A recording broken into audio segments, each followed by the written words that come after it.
दोस्तों, हमने हड़प्पा के बारे में बहुत सी चीज़ें पहले पार्ट में देख ली है। अब इस पार्ट में हम कुछ फैक्ट्स जानेंगे हड़प्पा के बारे में। और हाँ, अगर आपने पहला पार्ट नहीं देखा है तो प्लीज़ पहले उसको जाके देख लीजिए, वरना आपको इसमें कुछ भी ठीक से समझ में नहीं आएगा। ओके, चलिए शुरू करते हैं। हड़प्पा पूर्वोत्तर पाकिस्तान के पंजाब प्रांत का एक पुरातात्विक स्थल है। ये साहिवाल शहर से 20 किलोमीटर पश्चिम में रावी नदी के किनारे स्थित है। सिंधु घाटी सभ्यता के अनेकों अवशेष यहाँ से प्राप्त हुए हैं। कांस्य युगीन सिंधु घाटी सभ्यता को इसी शहर के नाम के कारण हड़प्पा सभ्यता भी कहा जाता है। सिंधु घाटी सभ्यता में ये सबसे पहले खोजी गई सभ्यता थी। हड़प्पा शहर का अधिकांश भाग रेलवे लाइन निर्माण के कारण नष्ट हो गया था।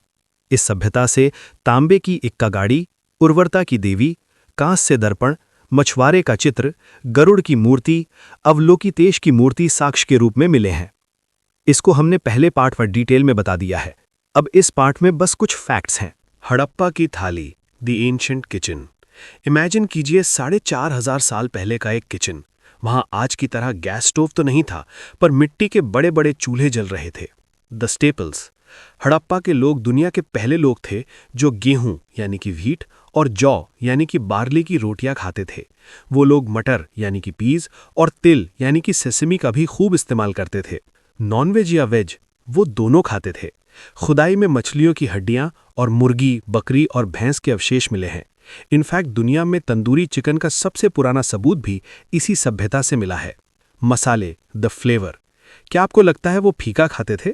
बिल्कुल नहीं। जिंजर यानी कि अदरक, गार्लिक यानी कि लहसुन और टर्मरिक यानी कि हल्दी के निशान उनके बर्तनों में मिले हैं। The sweet tooth. उनके पास चीनी नहीं थी, इसलिए वो मीठे के लिए शहद यानी कि हनी का इस्तेमाल करते थे। राजे मोहर, द मिस्ट्री ऑफ सील्स। अब बात करते हैं उन अनोखी सील्स की जो हड़प्पा की सबसे बड़ी पहचान है। ये सिर्फ पत्थर के टुकड़े नहीं, बल्कि उनके इंस्टाग्राम या पासपोर्ट जैसे थे। The unicorn mystery. सबसे ज्यादा मिलने वाली सील पर एक सींग वाला जानवर बना है। हैरानी की बात यह है कि ऐसा जानवर असलियत में होता ही नहीं। क्या वो किसी फैंटेसी क्रीचर की पूजा करते थे या ये किसी बड़े खानदान का लोगो था? पशुपति सील। एक सील पर एक मर्द को योगा की मुद्रा में बैठे दिखाया गया है, जिसके चारों तरफ हाथी, गेंडा और चीता हैं। लोग इसे भगवान शिव का सबसे पुराना रूप मानते हैं। पहचान यानी कि आइडेंटिटी। जब कोई व्यापारी अपना सामान भेजता था तो वो गीले मिट्टी के ऊपर अपनी सील दबा देता था। अगर सील टूटी हुई मिलती तो समझ लीजिए सामान के साथ छेड़छाड़ हुई है। छुपा हुआ खजाना, द हिडन होर्ड्स। जब हड़प्पा के लोग शहर छोड़कर जा रहे थे, उन्हें उम्मीद थी कि वो एक दिन वापस आएंगे। इसलिए उन्होंने अपनी सबसे कीमती चीजें मिट्टी के घड़ों में भरकर घरों के फर्श के नीचे दबा दी थीं। सोना और चांदी। खुदाई में ऐसे कई होर्ड्स मिले हैं जिनमें सोने के हार, चांदी के बर्तन और कीमती जेड पत्थर मिले हैं। एक अनोखा सच। हैरानी की बात यह है कि ये लोग सोने का इस्तेमाल सिर्फ गहने बनाने के लिए करते थे, सिक्के बनाने के लिए नहीं। उनके लिए सोना एक शौक था, पैसा नहीं। शहर का कब्रिस्तान, द साइंस ऑफ स्ट्रगल। कहानी में ट्विस्ट तब आता है जब आर्कियोलॉजिस्ट्स को शहर के बाहर एक बड़ा कब्रिस्तान मिलता है, जिसे सेमेटरी एज कहा गया। बदलती हुई हड्डियां।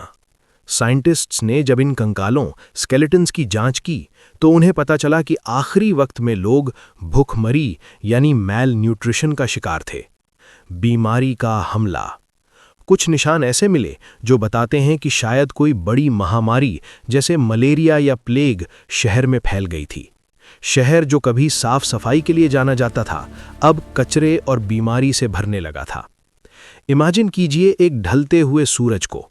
शहर की दीवारें अब टूट रही हैं।